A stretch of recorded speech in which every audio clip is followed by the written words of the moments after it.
Hi everybody, this is Nu-Trix, the Synth guy, and tonight, because now it's 9:30 here in Montreal, Canada, tonight I actually just bought, about 15 minutes ago, the new synthesizer app from BeepStreet. Now, I already had in the past bought their Sunriser synth, which was very interesting because Sunriser, if you don't know that synthesizer, it's basically is very inspired by the Roland JP8000 and sounds not the same, but a lot of the sounds and textures that you can get out of the JP are well recreated by the Sunriser from BeepStreet. Now, all the information of Sunriser, BeepStreet, they're going to be in the description, so go see there if you want to see the links to these apps. So now they came out today with the BeepStreet Zeeon. That's the name. The Zeeon is basically an analog modeling synth, so it's supposed to mimic analog circuitry. And basically, what's cool about it, it's audio unit, so it will run within DAWs in your iPad. So I haven't tested anything yet. I'm just turning it on for the second time. I turned it on just before filming, just to actually see what it could do. But you see right away that it is built to be used within another sequencer. By itself, it works, but I mean, I think you get most of the potential by using it in a sequencer. Now, it has two oscillators. I'm actually reading off the website to be sure of the, what they have, and they say they've got two oscillators, and they have all these things like a hard sync, multiple variation of the waveform, a sub oscillator. There's a simulated analog drift and influence of the power supply unit that could change the fluctuation. So you can also play with that, how much you want it to interfere with the sound. You get three types of filters. You've got a low pass transistor. You've got a low pass ladder mode, and you've got actually ladder or cascade and a state variable filter. So these are, you got low pass, high pass, and mid pass. So it's very, it does what most synthesizer virtual, should do today. You've got two LFOs. You have an overdrive. It could actually mimic transistor saturation. You have two layers per voice and powerful modulation matrix. So of course there's a modulation. Well, actually it's true. The modulation matrix is pretty cool. And you got some effects unit in it. So let's actually go into it. It's a 64-bit software. So if you don't have a 64-bit iPad, it won't run. So it has to be on the newer, let's say, generations. And it's fairly high demanding. So in my case, I'm running on an iPad 12 Pro, so it's like just 1 year old. So of course I'm getting the maximum, let's say, power to use this. But as they say, it needs to be a fairly recent iPad to run it. Now the price is very low. I think it's like $15 Canadian, so it's not so high. I mean, again, I'm looking at this. I'm a coffee drinker, so every time I look at a synthesizer or an app, I look at how many cups of coffee this equals. So I say, okay, depending where you buy it, this is maybe 3 cups of coffee or 2 or 5, depending on where you buy them.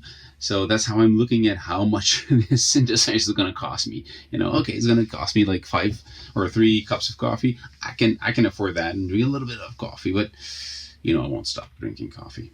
So now I have this synth plugged into wirelessly with the Bluetooth on my Roland controller.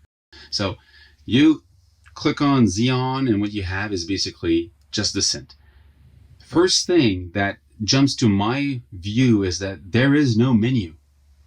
No menu, no gear wheel or settings or anything. There's just nothing. So you basically have what you have, which is in a way interesting because what you see is what you have. It's a synthesizer. You've got the controller at the bottom. I can actually use my controller, and you've got, you want to open up the cutoff frequency.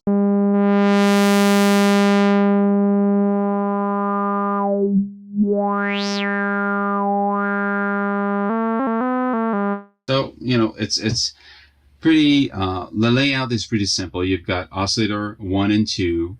Then you've got the mixer. If you look at the mixer section, you also have a sub and a noise for the layer 1. Then you have filter information like the cutoff, the toning, if you want it to be low pass, high pass, and band pass. You got the resonance. At the top, you got the different type of filters, transistor. The O is mostly for sounding like a Moog. The 12 is the 12 dB per octave slope. So this is more like an Oberheim matrix type of filter. And then we got the bypass for the filter, half and full tracking. You got the envelope tracking here. You got attack, decay, sustain, release, the basic stuff for the filter and the amplifier envelope. Then we've got two LFOs. The LFOs actually, they have a pretty cool thing. You've got the BPM, of course, you can sync the LFO to BPM tempo. You get the trigger. So every time you press a key, it would actually re-trigger the LFO. So the LFO will be in sync with the note you're playing. So it will always have the same movement. And shot is actually when you press the key, it will play once the movement of the LFO. So that's pretty interesting because you don't see that too often to have a one-shot LFO triggering. Then you got the drive, and you got two type of drive, pre or soft, basically two simulation that they have and the amount. So this is, I mean, the sound is interesting. It's pretty cool. Then you got the matrix. You've got, look at the bottom, you got mod 1 to 4 and then 5 to 8. So you've got 8 modulation sources that can be sent to 8 modulation destinations. So if you look at the options, you got a lot of them. You've got, LFO 1 and 2, envelopes, oscillators. So it means you can use oscillator 2 as a modulation for oscillator 1 and create FM synthesis if you want. You got the noises as sources. You've got miscellaneous information like keyboard layers, voice numbers, modulation wheel, stuff like that. And then you've got, if you look at the destination, you've got pretty much all the parameters of the synthesis part of it. So pretty interesting.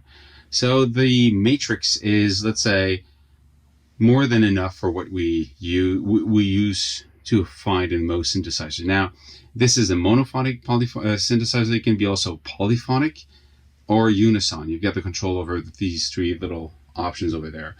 Now, if you look at the left side, just over here, you've got on for layer 1 and on for layer 2. Now, you can turn them on separately, so you can hear them separately. Just listen to the first one. Now, what we have right now is just the one that is on. If I turn it off, I have no sound, because now it is what I see on my screen, but I'm not hearing it.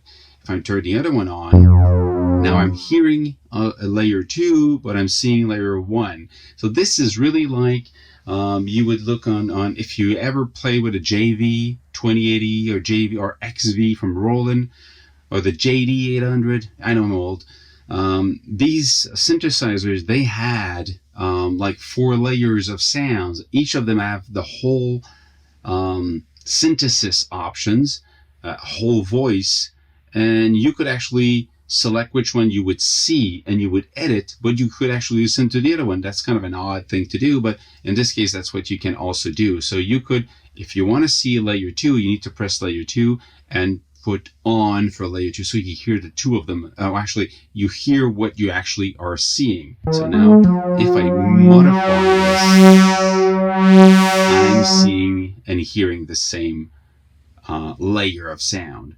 Now, if I turn them both on, I hear the 2 sounds. If I change the pitch of them to,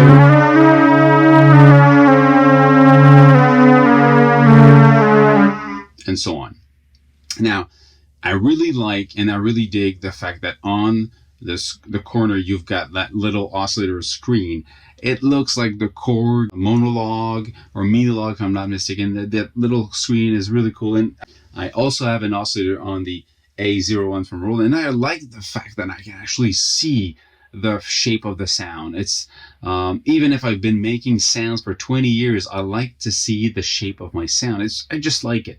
But if somebody just starts making sound, the shape of the sound is a pretty cool thing to understand when you look at how you modify the sound and you see what it happens in the screen. You go, okay, this is what's happening. This is why they call this square wave. This is why they call this sawtooth, you know? So I find this really cool to have this on the screen itself. Now, okay, again, on the left section, under the on and on for the two layers, you've got effects on, and you've got panel 2. If you press on panel 2, the whole screen shifts to mostly effects and some of the voice settings. So effects, you've got chorus, phaser, delay, reverb. They're pretty cool. I tested it out earlier. They sound okay. They're sounding good. The voice setting, you've got the choice when you put it on unison, how much you want the sound to spread. You can actually saturate, you do saturation on the envelope, so they kind of distort a little bit and they stay longer in time. And you've got the vintage oscillator mode where you can actually play with how much is going to be sloppy and the way the envelope responds, or the PSU, how much the power supply unit would change because it's not stable, would change the sound of the synth. And you got the bass boost, and the rest is, you know, stuff like gliding and pitch bend range and transpose. So these are basic stuff you want to see. Then you've got the tools. The tools are basically just to copy layer 1 to 2. So if you do anything, let's say you like the sound you have in layer 1, you couldn't copy it to layer 2. So just basic stuff. You can also initialize a voice if you don't like it. Now you go, okay, there's no menu. How do I go around saving stuff, moving around in, you know, memory wise? Okay, so you click on the actual waveform on the screen, the oscilloscope, and then you see the banks. So you click on one sound.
This is pretty cool. Now in this case, this one is a sequencer.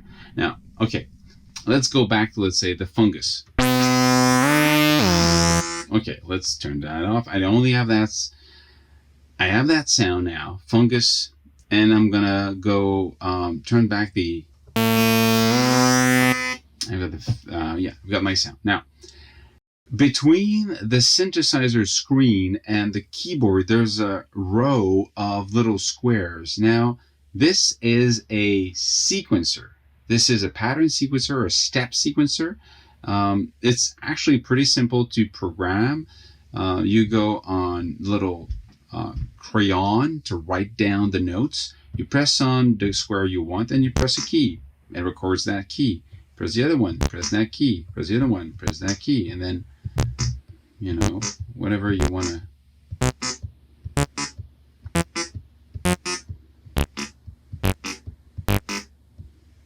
Let's say, and I want them to be tied. So I'm going to press on the key and then press tie.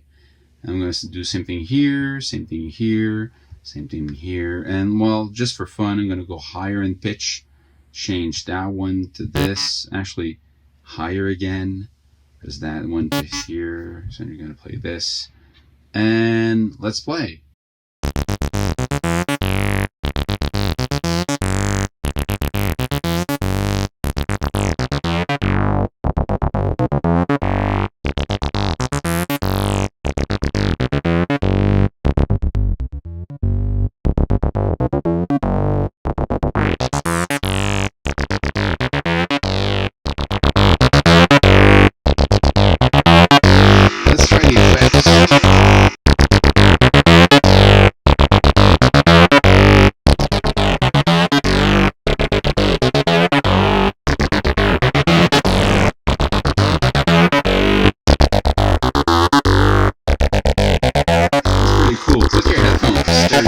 this one's pretty cool. It's nasty little stereo.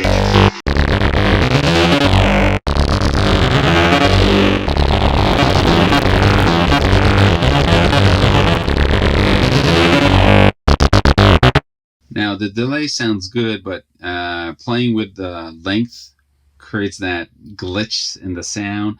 I think that there's too much power needed to run everything. So you pick a delay and you let it there, and that's fine. Let's try the reverb.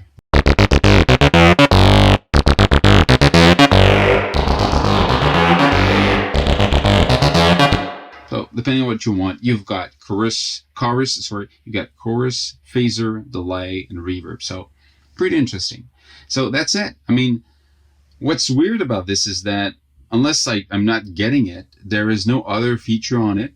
It's just it's made for sounding good. Let's just for the fun go back into the menu. There's something. Let's say you want to look for a bass sound. There's a little line here and different names on it, like monophonic, polyphonic. When you press on them, the colors of the selected sounds, depending on the category you selected, will become green. So hey, I want bass.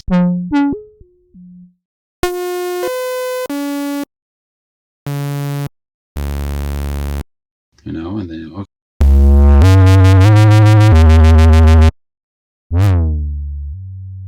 I want to lead. Okay, I want to lead here.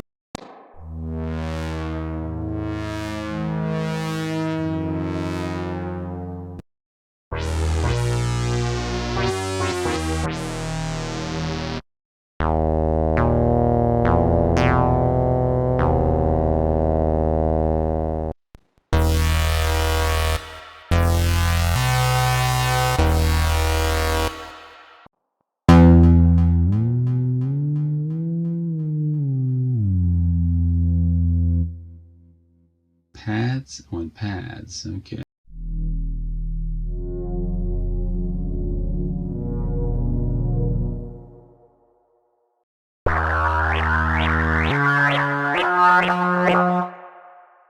There's like 144 presets.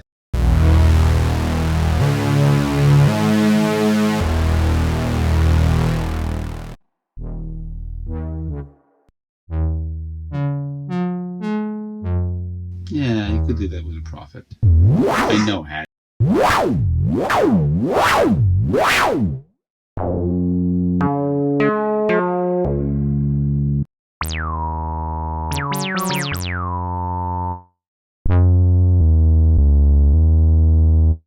So it's a cool sounding synth. There's a lot of sounds you can make. You can save your own presets. There's a section for tutorials in there.